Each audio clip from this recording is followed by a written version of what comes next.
அனைவருக்கும் வணக்கம்.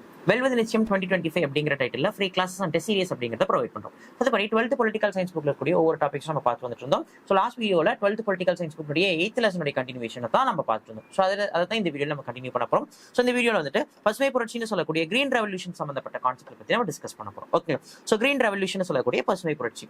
ஸோ கண்டிப்பா அக்ரிகல்ச்சர் அப்படிங்கிறத இதோட ரிலேட்டா இருக்கக்கூடியது. ஸோ அப்போ இந்தியாவுடைய பொருளாதாரத்துல ரொம்ப முக்கிய பங்கு வகிக்கிறது யார் அப்படின்னா அக்ரிகல்ச்சர் அப்படின்னு சொல்லக்கூடிய வேளாண்மை அப்படிங்கிறத சொல்லலாம். ஓகேங்களா? ஏன் வேளாண்மை அப்படிங்கிறது இந்திய பொருளாதாரத்துல ரொம்ப முக்கிய பங்கு வகிக்கக்கூடியது அப்படின்னா இந்தியாவுடைய ஜிடிபி மொத்த உள்நாட்டு உற்பத்தியில 12 to 15%, 15% அளவுக்கு பங்களிப்பு கொடுக்கறது யாரா இருக்காங்க அப்படின்னா வேளாண் துறை சார்ந்தவங்களா தான் இருக்காங்க. அதனால தான் அக்ரிகல்ச்சர் அப்படிங்கறத நம்ம என்ன செக்டார்னு சொல்றோம் அப்படின்னா பிரைமரி செக்டார், முதன்மை துறை அப்படின்னு சொல்றோம். அப்படி இந்திய பொருளாதாரத்துல வேளாண்மை துறை அப்படிங்கிறவங்க ரொம்ப முக்கிய பங்கு வகிப்பாங்க. ஏன்னா இந்தியாவுடைய ஜிடிபியில அக்ரிகல்ச்சருடைய கான்ட்ரிபியூஷன் அப்படிங்கிறது 12 to 15% வரைக்கும் இருக்கும். ஓகேங்களா? சோ அப்போ ஆனா நம்ம கிட்ட இருக்கிற ஒரே முக்கியமான பிரச்சனை என்ன அப்படின்னா அதிகரித்து வரக்கூடிய மக்கள் தொகைக்கு ஏத்த மாதிரி. ஓகேங்களா? சோ இந்த அக்ரிகல்ச்சர் ஃபீல்ட்ல வந்துட்டு வேலை வாய்ப்புகளை உருவாக்குறதோ அதுக்கு தேவையான ஃபுட் கிரைன்ஸ் இல்லாம போறதோ தான் முக்கியமான ஒரு ப்ராப்ளமா இருந்தது. ஸோ அதை தாண்டி வந்துட்டு மக்கள் தொகைக்கு ஏத்த மாதிரியான எண்ணிக்கையில வேலை வாய்ப்புகளை உருவாக்கும் தொழிலாகவும் உணவுப் பொருட்கள் உற்பத்தியின் மூலமாக வேளாண் தொழில்களை பெருகவும் ஏற்றுமதி மூலம் அந்நிய செலாவணி ஈட்டவும் பெரும் பங்களிப்பு ஆற்றுவதும் இந்த வேளாண்மை துறை அப்படின்னு சொல்றாங்க. ஓகேங்களா? ஸோ மக்கள் தொகைக்கு ஏத்த மாதிரி உணவு உற்பத்தியை நம்ம பெருக்கிக்கலாம். அந்த தொழிற்சாலைகளை வேளாண் துறை சார்ந்த தொழில்களை நம்ம பெருக்கிக்க முடியும். அந்நிய செலாவணின்னு சொல்லக்கூடிய ஃபாரின் எக்ஸ்சேஞ்சை வந்துட்டு ஈட்ட முடியும். ஸோ இந்த காரணங்களாலேயே வேளாண்மை துறை அப்படிங்கிறது ரொம்ப முக்கிய பங்கு வகிக்கக்கூடியது அப்படின்னே நம்ம சொல்லலாம். ஸோ அப்ப வேளாண் துறை அப்படிங்கிறது வெறும் உணவு உற்பத்தி பண்ணக்கூடியது மட்டும் இல்லாம அக்ரோபேஸ் இண்டஸ்ட்ரின்னு சொல்லக்கூடிய வேளாண் துறை சார்ந்த பல தொழிற்சாலைகள் இயங்குறதுக்கும் முக்கிய காரணமா இருக்கு. அப்படிங்கிறனாலேயே பொருளாதாரம் சார்ந்த விஷயங்கள வேளாண்மை துறையினுடைய பங்களிப்பு அப்படிங்கிறது ரொம்ப ரொம்ப முக்கியமானதா இருக்கு.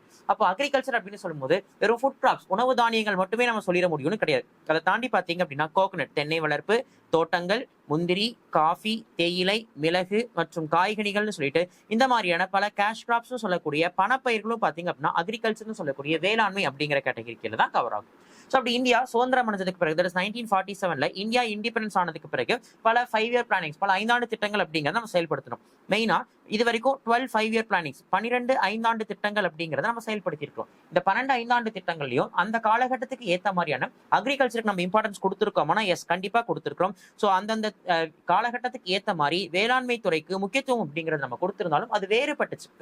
ஸோ ஒவ்வொரு காலகட்டத்தில் வேளாண் துறையினுடைய சூழ்நிலை ஒரு மாதிரி இருந்துச்சு. அப்படிங்கிறனால அந்த முக்கியத்துவம் வேறுபட்டுச்சே தவிர ஆனா கண்டிப்பா நம்ம முக்கியத்துவம் அப்படிங்கிறத 12 5-year பிளான்ஸ், 12 5 ஆண்டு திட்டங்களையுமே நம்ம கொடுக்க தான் செஞ்சோம். அதுலயும் குறிப்பா பாத்தீங்க அப்படின்னா இந்தியா விடுதலை அடைஞ்சதுக்கு பிறகு முதல் 2 5-year பிளானிங் இருக்கு இல்லையா? ஸோ ஃபர்ஸ்ட் 5-year பிளானும் செகண்ட் 5-year பிளானும் பாத்தீங்க அப்படின்னா மெயினா எதை கான்சன்ட்ரேட் பண்ற மாதிரி இருந்தது அப்படின்னா தொழில்துறைன்னு சொல்லக்கூடிய இண்டஸ்ட்ரீஸை வந்துட்டு கான்சன்ட்ரேட் பண்ற மாதிரியும் இண்டஸ்ட்ரீஸை வளர்க்கறது மாதிரியும் இருந்தது. பட் ஆனா அந்த 10 ஆண்டுகளுக்கு பிறகு 1947 சுதந்திரம் வாங்கி 10 ஆண்டுகளுக்கு பிறகு இந்தியாவுடைய மக்கள் தொகை எவ்வளவு அதிகரிச்சது அப்படின்னா 2.5%, 2.5% அளவுக்கு அதிகரிச்சது. ஸோ இருந்தாலும் அப்போ நம்ம தொழில்துறைக்கு முக்கியத்துவம் கொடுத்திருந்தாலும் மக்கள் தொகை 2.5% அளவுக்கு தான் அதிகரிச்சது. அப்படிங்கிறனால வேளாண் துறையை ஓரளவுக்கு நம்மளால மேனேஜ் பண்ணிக்க முடிஞ்சது, ஈடுகட்ட முடிஞ்சது. பட் ஆனா 1960s 1960களுக்கு பிறகு மக்கள் தொகை வந்துட்டு ரொம்ப ரேபிடா ரொம்ப கணிசமான அளவுல அதிகரிக்க ஆரம்பிச்சது. சோ அப்போ அதுக்கான அந்த மக்கள் தொகைக்கு ஏத்த மாதிரியான உணவு தேவையை ஈடுகட்டுறதுல பற்றாக்குறை அப்படிங்கிறதும் ஏற்பட ஆரம்பிச்சது. இதனுடைய விளைவுதான் கிரீன் ரெவல்யூஷன் சொல்லக்கூடிய பசுமை புரட்சி அப்படிங்கிறதுக்கு வித்துட்டு போச்சு. அப்ப இந்தியாவை பொறுத்த வரைக்கும் கிரீன் ரெவல்யூஷனுக்கு முக்கியமான காரணம் 1960s பிறகு இந்தியாவுடைய மக்கள் தொகை ரேபிடா கணிசமான அளவு ரொம்ப அதிகரிக்க ஆரம்பிச்சது. ஸோ பட் ஆனா அதை சமாளிக்கிற அளவுக்கான உணவு தானியங்கள் இருந்துதானே இல்லை. அப்ப அந்த உணவு உற்பத்திக்கு நம்ம என்ன பண்ணியாகணும்? கண்டிப்பா கிரீன் ரெவல்யூஷன் தேவைங்க அவசியம் அப்படிங்கறது உணர்ந்துதான் அதுக்கு பிறகு கிரீன் ரெவல்யூஷன் சொல்லக்கூடிய பசுமை புரட்சி அப்படிங்கிறத நம்ம ஸ்டார்ட் பண்ணணும். அப்படி இந்தியாவினுடைய பசுமை புரட்சி. ஸோ இந்தியாவில் எப்படி கிரீன் ரெவல்யூஷன் கொண்டு வரப்பட்டுச்சு அப்படிங்கிறத பார்க்கலாம்.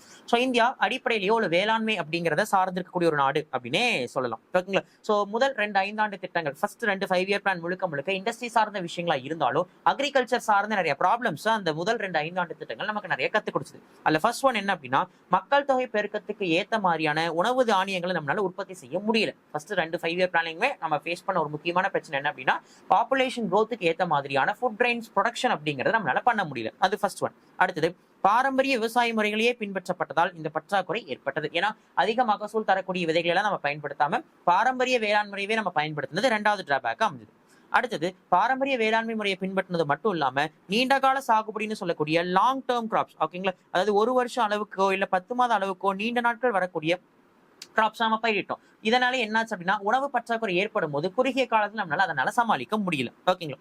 அடுத்தது இந்தியா அப்படிங்கிறது ஒரு மான்சூன் பருவமழையை சார்ந்து இருக்கக்கூடிய ஒரு நாடு. ஏன்னா India we follow the tropical monsoon climate, வெப்பமண்டல பருவகால காலநிலை அப்படிங்கிறது நமக்கு இருக்கு. ஸோ அப்போ பருவமழை அப்படிங்கும்போது ஒரு வருஷம் அதிகமா பெஞ்சு வெள்ளம் போன்றவை ஏற்படும் போது அதனாலேயும் வேளாண்மை பாதிக்கப்படுது. இல்ல ஒரு வருஷம் மழை பற்றாக்குறை ஏற்பட்டு பஞ்சம், பட்டினி, இறப்பு போன்றவை ஏற்படும் போதும் வேளாண்மை தொழில் பாதிக்கப்படுது. ஸோ அப்போ இந்த முதல் 2 5 இயர் பிளானிங்ல இந்த மாதிரி உணவு உற்பத்தியை இது பண்றது, பாரம்பரிய விஷயங்களை ஃபாலோ பண்றதுனால ஹை யீல்டிங் வெரைட்டி சீட்ஸ்க்கு போக முடியாம போனது, லாங் டேர்ம் கிராப்ஸ் நீண்ட கால பயிர்களை ஃபாலோ பண்ணது, மான்சூன் கிளைமேட் போன்றவை எல்லாமே முதல் 2 5 திட்டங்கள்ல நம்மளால அக்ரிகல்ச்சரை ஓரளவுக்கு டெவலப் பண்ண முடியாம போனதுக்கும் பின்னாடி உணவு பற்றாக்குறை ஏற்படுறதுக்கும் முக்கிய காரணமாக அமைஞ்சதுன்னு சொல்லலாம். இந்த டைம்ல தான் 1960s 1960களில் ஃபோர்ட் அறக்கட்டளை அப்படின்னு சொல்லக்கூடிய ஃபோர்ட் ஃபவுண்டேஷன் அப்படிங்கிற நிறுவனம் சில ரெக்கமெண்டேஷன்ஸ் கொடுத்தாங்க. எந்த டைட்டில் அப்படின்னா இந்தியாவின் உணவு நெருக்கடியும் அதை எதிர்கொள்ளும் வழிகளும் அப்படின்னு சொல்லிட்டு இந்தியாவுடைய food crisis and to meet it, ஓகேங்களா. ஸோ இந்தியாவுடைய உணவு நெருக்கடியும் அதை எதிர்கொள்ளும் வழிகளும் அப்படின்னு சொல்லிட்டு ஒரு தலைப்புல என்ன பண்ணியிருக்காங்க அப்படின்னா ஒரு ரெக்கமெண்டேஷன்ஸ் பரிந்துரைகளை கொடுத்தாங்க, ஓகேங்களா. ஸோ அந்த பரிந்துரைகள் அடிப்படையில் புதிய வேளாண் கொள்கை அப்படின்னு சொல்லக்கூடிய நியூ அக்ரிகல்ச்சரல் பாலிசி அப்படிங்கிறது எனாக்ட் பண்ணப்பட்டது.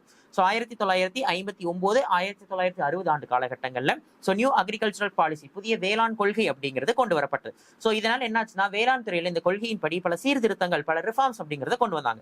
ஸோ என்ன ரிஃபார்ம்ஸ் கொண்டு வந்தாங்க?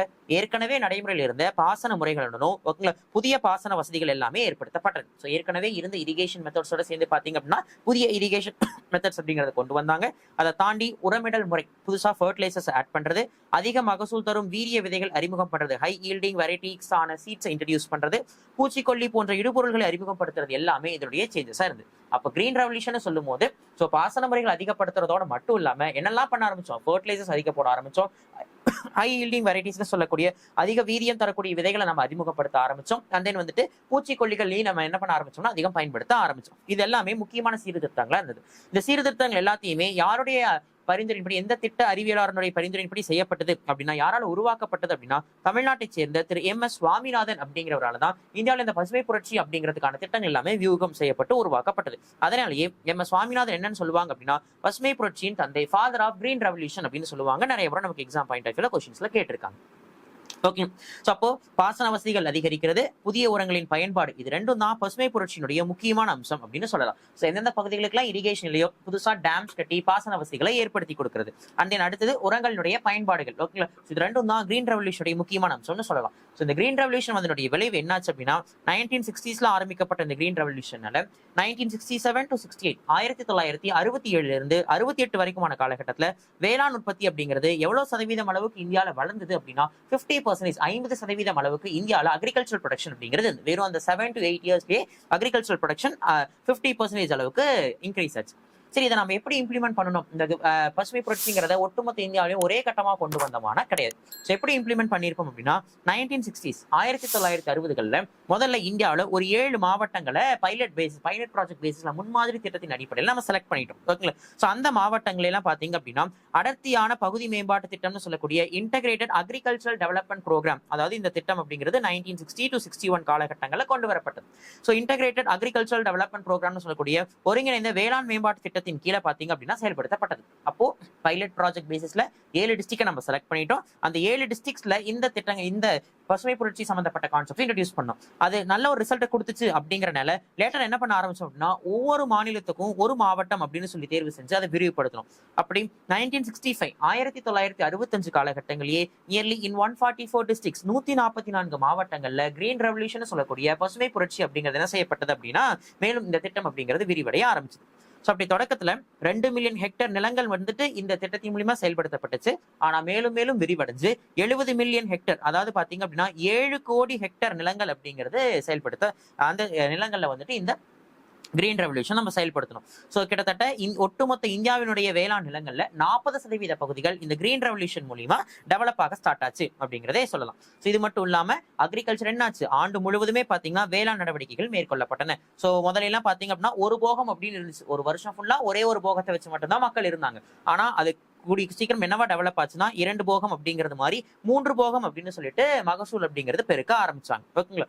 சோ அது மட்டும் இல்லாம ஊடு பயிர்கள்னு சொல்லக்கூடிய மிக்ஸ்டு ஃபார்மிங் அப்படிங்கிறதையும் கொண்டு வர ஆரம்பிச்சாங்க. சோ மிக்ஸ்டு ஃபார்மிங் அப்படின்னு சொல்லும்போது ஒரு பயிர் விளையுது அப்படின்னா அந்த இந்த இடத்துல பயிர் அப்படிங்கிறது வெறும் வந்துட்டு நெல் கோதுமை மட்டும் நம்ம உள்ளடக்கி சொல்றது கிடையாது. தென்னை, காஃபி, தேயிலை இந்த மாதிரி நம்ம பயிர்கள் தான் நம்ம சொல்லுவோம். சோ அப்போ இந்த மாதிரி பெரிய பெரிய கேஷ் கிராப்ஸ் எல்லாம் போடும்போது கூடவே பாத்தீங்கன்னா சின்ன சின்ன தானியங்கள், ஓகேங்களா, பருப்பு வகைகள் போன்ற மிக்ஸ்டு ஃபார்மிங்னு சொல்லக்கூடிய ஊடு பயிர்களையும் விளைவிக்க ஆரம்பிச்சாங்க. சோ அப்போ நெல், கோதுமை போன்ற பாரம்பரிய பயிர்கள் மட்டும் இல்லாம மற்ற பயிர்களும் என்ன செய்யப்பட்டதுன்னா நாட்டுல அறிமுகம் அப்படிங்கிறது செய்யப்பட்டது. ஓகேங்களா? சோ இதனால என்னாச்சு அப்படின்னா பஞ்சாப், ஹரியானா போன்ற மாநிலங்கள்ல கோதுமையை விளைவிக்கக்கூடிய தொழில் அப்படிங்கிறது ரொம்ப அதிகமாச்சு. சோ பஞ்சாப், ஹரியானா, உத்தரப்பிரதேசம் போன்ற வட மாநிலங்கள்ல கோதுமை அதிகம் பயிரிடப்பட்டுச்சு. தென் மாநிலங்களான தமிழ்நாடு, கர்நாடகா போன்ற மாநிலங்கள்ல நெல் போன்றவை அதிகம் பயிரிடப்பட்டுச்சு. ஆனா என்ன வித்தியாசம் அப்படின்னா வட மாநிலங்கள்ல சோ தட்பவெப்பநிலை அப்படிங்கிறது ஒவ்வொரு ஏரியாவுக்கு தகுந்த மாதிரி மாறும் இல்லையா? சோ டெம்பரேச்சரா இருக்கட்டும், ஓகேங்களா, சோ அந்த பகுதியில் நிலவக்கூடிய மண் வளமா இருக்கட்டும், நீர் வளம், இதனால என்னாச்சு அப்படின்னா வட மாநிலங்கள், அதாவது பஞ்சாப், ஹரியானா, உத்தரப்பிரதேசம் போன்ற கோதுமை விளைவிக்கக்கூடிய மாநிலங்கள் நல்ல டெவலப்மெண்ட்ஸ் ரிசல்ட்ஸ் கொடுத்தாங்க. ஆனா தென்னிந்திய மாநிலங்கள், தமிழ்நாடு, கர்நாடகா போன்ற நெல் விளைவிக்கக்கூடிய மாநிலங்கள் குறைவான ரிசல்ட்ஸ் தான் கொடுத்தாங்க. பட் இருந்தாலும் ஒட்டுமொத்தமா விளைச்சல் அதிகரித்து உணவு பற்றாக்குறை அப்படிங்கிறது என்ன செய்யப்பட்டது அப்படின்னா இந்தியாவை பொறுத்த வரைக்கும் சிறப்பாகவே இந்த கிரீன் ரெவல்யூஷன் மூலியமாக குறைக்கப்பட்டுச்சு. ஓகே, சோ இம்பாக்ட் இந்த கிரீன் ரெவல்யூஷனால இந்தியாவில் என்ன மாதிரியான தாக்கங்கள் ஏற்பட்டுச்சு அப்படிங்கிறத பார்க்க போறோம். ஃபர்ஸ்ட் ஒன், வேளாண் உற்பத்தி தொடர் அதிகரிப்பு. சோ அக்ரிகல்ச்சர்ல ஃபுட் ப்ரொடக்ஷன் அப்படிங்கிறது என்னாச்சு அப்படின்னா அதிகரிக்க ஆரம்பிச்சது. ஏன்னா 1950s 1950 காலகட்டங்கள்ல இந்தியாவில கடுமையான உணவு பற்றாக்குறை ஏற்பட்டுச்சு. அப்போ PL 480 அப்படிங்கிற திட்டத்துக்கு கீழ் நம்ம என்ன பண்றோம்னா நெல், கோதுமை போன்ற அத்தியாவசிய உணவு பயிர்களை கூட பாத்தீங்க அப்படின்னா அமெரிக்காவில இருந்து நம்ம இறக்குமதி பண்ண வேண்டிய நிலையில இருந்தோம். ஓகேங்களா? சோ அப்போ PL 480 அப்படிங்கிற ஸ்கீம் எந்த கண்ட்ரியோட தொடர்புடையது அப்படின்னா that relates with America.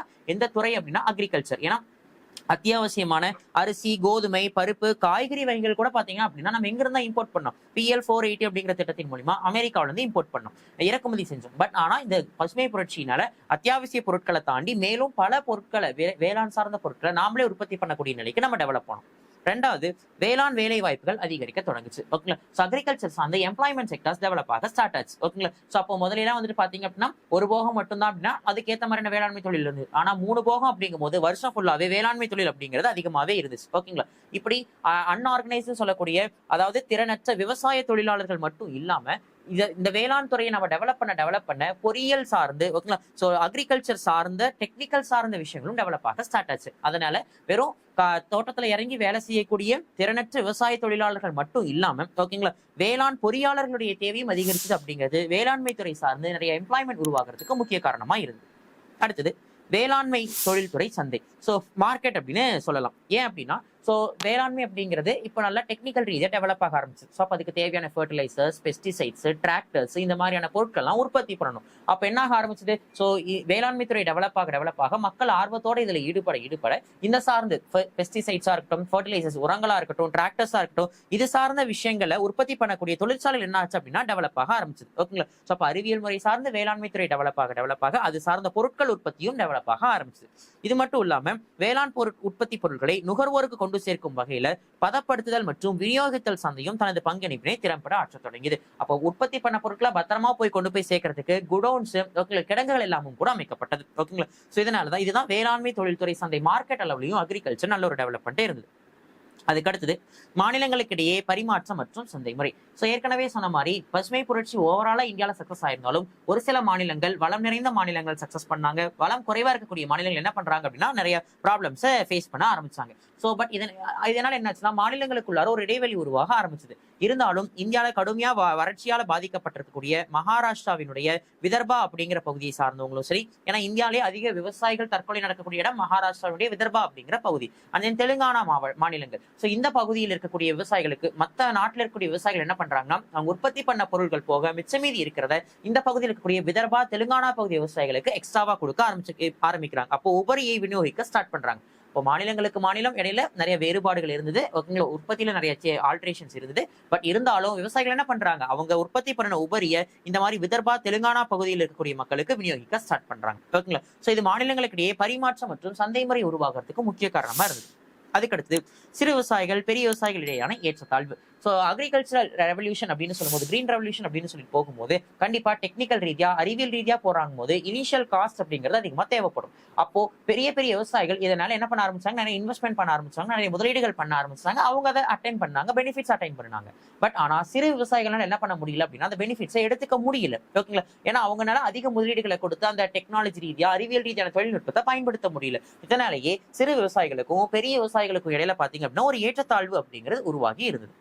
And then வெகு மக்கள் இயக்கம் அப்படின்னு சொல்லக்கூடிய மாஸ் மூவ்மெண்ட். ஸோ வேளாண் துறை அப்படிங்கிறது தொடர்ச்சியா வளர்ச்சி அடைஞ்சிட்டு வரனாலையும் இதுல நிறைய வேலை வாய்ப்புகள் இருக்கிறனாலையும் மக்கள் என்ன பண்ண ஆரம்பிச்சாங்க அப்படின்னா ஒட்டுமொத்தமா வந்துட்டு வேளாண் சமுதாயம் புரட்சியிலேயே பங்கெடுத்தது அப்படின்னு சொல்லலாம். அதாவது ஒட்டுமொத்த வேளாண் சமுதாயமும் பசுமை புரட்சியில பங்கெடுத்தது. ஸோ திரளான மக்கள் என்ன பண்ண ஆரம்பிச்சாங்க அப்படின்னா இந்த பசுமை புரட்சியில தங்களை பங்கெடுக்க ஆரம்பிச்சாங்க. வேளாண் துறையில பல சீர்திருத்தங்களை பண்றதுக்கு மக்களுடைய ஒத்துழைப்பும் இதில் அதிகமாக இருந்தது. ஸோ இதெல்லாம் தான் பசுமை புரட்சி கொண்டு வந்தனால இந்தியாவில் ஏற்பட்டிருக்கக்கூடிய இம்பாக்ட்ஸ், விளைவுகள் அப்படின்னு சொல்லலாம். ஸோ பட் என்னதான் பாசிட்டிவ்ஸ் நிறைய இருந்தாலும் சில நெகட்டிவ்ஸ் இருக்கும் இல்லையா? ஸோ அப்படி இந்த பசுமை புரட்சினால என்ன மாதிரியான பின்னடைவுகளை நம்ம சந்திச்சோம் அப்படின்னு பார்க்கும்போது பகுதி சார்ந்த ரீஜனல் லெவல்ல மகசூல் சார்ந்து பண்ணை முறை சார்ந்த வேறுபாடுகள் இருந்தது. ஏன்னா எல்லா இடங்களையும் ஒரே மாதிரியான மகசூல் இருந்தது, ஆனா இல்ல ஏரியாக்கு ஏரியா அது எல்லாமே மாடிஃபை ஆக ஆரம்பிச்சது. அது ஒரு டிராபேக். அடுத்தது ஏழை மற்றும் பணக்கார விவசாயிகளிடம் காணப்பட்ட நீண்ட இடைவெளி. ஸோ சிறு விவசாயிகளுக்கும் பெரிய விவசாயிகளுக்கு இடையில நிறைய வேறுபாடுகள் இருந்தது. அதுக்கடுத்தது வேளாண் நடவடிக்கையில் ஈடுபடுவதற்கு தேவையான தொடக்க முதலீடு சிறு விவசாயிகளிடம் இல்லாதது. ஸோ ஏற்கனவே சொன்ன மாதிரி அறிவியல் ரீதியா டெக்னாலஜிக்கல் ரீதியா நிறைய இன்புட்ஸ் உள்ள கொண்டு வரோம்னா காஸ்ட் ஆஃப் இனிஷியல் காஸ்ட்னு சொல்லக்கூடிய தொடக்க முதலீடு அதிகம். ஆனா சிறு விவசாயிகள் கிட்ட அது இல்லாதது ஒரு பெரிய பிரச்சனையா இருந்தது. அண்ட் தென் மகசூல் அதிகரிக்கிறதுக்கு கேடு விளைவிக்கக்கூடிய உரங்களையும் பூச்சிக்கொல்லிகளையும் மருந்துகளையும் நம்ம அதிகமா பயன்படுத்த வேண்டிய சூழல் ஏற்பட்டது. அப்பதான் உணவு உற்பத்தியை பெருக்க முடியும் அப்படின்னு சொல்லிட்டு. ஸோ இதுவும் ஒரு பின்னடைவாகவே தான் பார்க்கப்படுது. அடுத்தது மக்கள் தொகை பெருக்கத்தை கட்டுப்படுத்த இயலாததால இதில் ஒரு முடிவில்லா செயல்முறையாக நின்றுது. அப்ப இந்த கிரீன் ரெவல்யூஷனை நம்ம ஃபர்தரா கண்டினியூ பண்ணிட்டே இருக்கிற மாதிரியான ஒரு நிலை தான் இருந்தது. ஏன் அப்படின்னா ஒன்ஸ் உணவு உற்பத்தியை நம்ம ஒரு சர்டன் லெவலுக்கு அட்டைன் பண்ணதுக்கு பிறகு சரி அப்படின்னு சொல்லி அதை ஸ்டாப் பண்ணிடலாம். ஏன்னா நம்ம அதிகமான உரங்கள், ரசாயனங்கள், பூச்சிக்கொல்லி மருந்துகள் எல்லாம் நம்ம பயன்படுத்துறோம் இல்லையா? ஸோ அதெல்லாம் ஸ்டாப் பண்ணிட்டு கிரீன் ரெவல்யூஷனை ஸ்டாப் பண்ணி அந்த உணவு உற்பத்தியை பெருக்கினதுக்கு அப்புறம் நிறுத்திடலாம் அப்படின்னு நம்ம நினைக்கும் போது மக்கள் தொகை கட்டுப்பாடாக இருந்துச்சு அப்படின்னா கிடையாது. மக்கள் தொகை அதிகரிச்சே போனனால கிரீன் ரெவல்யூஷன் நம்மளால ஸ்டாப் பண்ண முடியாத சுச்சுவேஷன் ஆச்சு. ஸோ இதெல்லாம் தான் பசுமை புரட்சியினால் ஏற்படக்கூடிய பின் விளைவுகள் அப்படின்னு சொல்லலாம். அடுத்தது பசுமை புரட்சியுடைய சாதனைகள், அச்சீவ்மெண்ட்ஸ். இந்த கிரீன் ரெவல்யூஷன் கொண்டு வந்தனால என்ன மாதிரியான அச்சீவ்மெண்ட்ஸ் எல்லாம் நம்ம சந்திச்சோம் அப்படிங்கிறத நம்ம பார்க்க போறோம். ஸோ உணவு தானிய பற்றாக்குறை முடிவுக்கு வந்தது. ஸோ ஃபுட் கிரெயின்ஸோடைய சர்ப்ளஸ்னு சொல்லக்கூடிய அந்த பற்றாக்குறை அப்படிங்கிறது டெஃபிசிட்னு சொல்லக்கூடிய பற்றாக்குறை என்னாச்சு அப்படின்னா தீர்ந்தது. அடுத்தது உயர் மகசூல் அளிக்கும் விதைகளும் பயிரிடும் முறைகளும் விவசாயிகளுக்கு ஊக்கம் அளித்தன. ஸோ அதிக மகசூல் சீக்கிரமா உற்பத்தி பண்ணக்கூடிய அளவுக்கான விதைகளை நம்ம போடும்போது அதிகமா லாபம் பார்க்க ஆரம்பிச்சாங்க. இதனாலேயே விவசாயிகளும் ஆர்வமா வேளாண்மை துறையில பங்கெடுக்க ஆரம்பிச்சாங்க. ஸோ இந்த கிரீன் ரெவல்யூஷனுடைய நீட்சியாக ப்ளூ ரெவல்யூஷன் அப்படிங்கிறது மீன்வளம் தொடர்பாகவும், எல்லோ ரெவல்யூஷன் சொல்லக்கூடியது கோழி வளர்ப்பு, ஆயில் சீட் சம்பந்தமாகவும், வெண்மை புரட்சின்னு சொல்லக்கூடிய ஒயிட் ரெவல்யூஷன் அப்படிங்கிறது பால் பண்ணை தொழில் சார்ந்ததாகவும் மேற்கொள்ளப்பட்டது. அப்போ இந்த கிரீன் ரெவல்யூஷனுடைய விளைவா ப்ளூ ரெவல்யூஷன் நீல புரட்சி, எல்லோ ரெவல்யூஷன் மஞ்சள் புரட்சி அண்ட் ஒயிட் ரெவல்யூஷன் வெண்மை புரட்சி போன்றவை மிகப்பெரிய தாக்கத்தை ஏற்படுத்தி பெரிய மாற்றங்களையும் சொசைட்டில கொண்டு வந்தது. அண்ட் தென் பணப்பயிர்கள்னு சொல்லக்கூடிய கேஷ் கிராப்ஸ் மற்றும் நறுமண பொருட்கள் உற்பத்திக்கும் சம முக்கியத்துவம் அளிக்கப்பட்டுச்சு. ஓகேங்களா? ஸோ அப்போ வெறும் ஃபுட் கிரெயின்ஸ்க்கு மட்டும் இல்லாம கேஷ் கிராப்ஸ்க்கும் சரி, ஓகேங்களா, வாசனை திரவியங்களுக்கும் சரி அதிகமான முக்கியத்துவம் அளிக்கப்பட்டது. ஸோ இதனுடைய விளைவு என்னாச்சு அப்படின்னா ஒரு காலகட்டத்துக்கு பிறகு பணப்பயிர்கள்னு சொல்லக்கூடிய கேஷ் கிராப்ஸ், அதாவது கரும்பு, பருத்தி போன்ற கேஷ் கிராப்ஸை பிற நாடுகளுக்கு ஏற்றுமதி பண்ணக்கூடிய அளவுக்கு இந்தியா அப்படிங்கிறது டெவலப் ஆச்சு. இதனால இந்தியாவுடைய அந்நிய செலாவணி வரவுன்னு சொல்லக்கூடிய ஃபாரின் எக்ஸ்சேஞ்ச் ரெவன்யூ அப்படிங்கிறது அதிகரிக்க ஆரம்பிச்சு. இருந்தாலுமே கரும்பு, எண்ணெய் வித்தைகள்னு சொல்லக்கூடிய ஆயில் சீட்ஸ், பருப்பு வகைகள் போன்ற பயிர்கள் பயிரிடுவதில் விவசாயிகள் போதிய ஆர்வம் காட்டவில்லை. ஸோ என்னதான் கேஷ் கிராப்ஸ் போன்றவையெல்லாம் உற்பத்தி பண்ணி நாம வெளிநாடுகளுக்கே ஏற்றுமதி பண்ணாலும் கரும்பு, எண்ணெய் வித்துகள், பருப்பு போன்றவையை பயிரிடுவதற்கு இந்தியாவில் இருக்கக்கூடிய விவசாயிகள் ஆர்வம் காட்டலன்னு சொல்லலாம். இதனுடைய முக்கியத்துவம் இதனுடைய முக்கியத்துவம் எப்பதான் உணரப்பட ஸ்டார்ட் பண்ணுச்சுன்னா 1970s and 80s அப்புறம் உணரப்பட ஆரம்பிச்சது. அதனுடைய விளைவு தான் இன்னைக்கு நாம டாப் 3ல சுகர் கேன் ப்ரொடக்ஷன், கரும்பு உற்பத்தியிலையும் சரி, அதுல இருந்து வரக்கூடிய சுகர் உற்பத்தியிலையும் சரி, ஓகே, சர்க்கரை உற்பத்தியிலையும் சரி, டாப் 3 கண்ட்ரீஸ்ல இந்தியா இருக்கிறதுக்கும், ஆயில் சீட்ஸ், பருப்பைகள் போன்றவை உற்பத்தி பண்றதுல டாப் கண்ட்ரீஸா இந்தியா இருக்கிறதுக்கும் மெயினான ரீசன் தொடக்கத்துல விவசாயிகள் அதுல ஆர்வம் காட்டலினாலும் 70s and 80s பிறகு அதனுடைய தேவையை உணர்ந்து விவசாயிகள் அதையும் பயிரிட ஆரம்பிச்சாங்க. இதுதான் கிரீன் ரெவல்யூஷன் அப்படின்னு சொல்லக்கூடிய பசுமை புரட்சி அப்படிங்கிற டாபிக். ஸோ இந்த டாபிக்ல என்னெல்லாம் டிஸ்கஸ் பண்ணிருப்போம் இந்த வீடியோல அப்படின்னா பசுமை புரட்சி. ஸோ இந்தியாவில் வேளாண்மை துறையினுடைய பொருளாதாரம் எந்த அளவுக்கு இருந்தது, இந்தியாவில் பசுமை புரட்சி கொண்டு வரதுக்கான காரணம் என்னவா இருந்ததுன்னு பார்த்தோம். அடுத்தது அந்த பசுமை புரட்சி எப்படி நம்ம அட்டைன் பண்ணோம், எப்படி கொஞ்சம் கொஞ்சமா எல்லா பகுதிகளுக்கும் விரிவுபடுத்தணும் அப்படிங்கிறத பார்த்தோம். இந்த பசுமை புரட்சியினால ஏற்பட்ட இம்பாக்ட்ஸ் தாக்கங்கள் என்னென்னலாம், அண்ட் தென் அதுக்கு அடுத்தது இந்த பசுமை புரட்சியினால சில டிராபேக்ஸ் பின்னடைவுகளும் ஏற்பட்டது, அதெல்லாம் என்னென்ன, அண்ட் தென் இந்த பசுமை புரட்சியுடைய சாதனைகள் என்னென்ன அப்படிங்கறது எல்லாமே நம்ம டிஸ்கஸ் பண்ணுவோம். ஓகேங்களா? ரைட். ஸோ அடுத்த வீடியோல வெண்மை புரட்சின்னு சொல்லக்கூடிய ஒயிட் ரெவல்யூஷன் சம்பந்தமான கான்செப்ட்ஸ் டிஸ்கஸ் பண்ணலாம். Thank you all.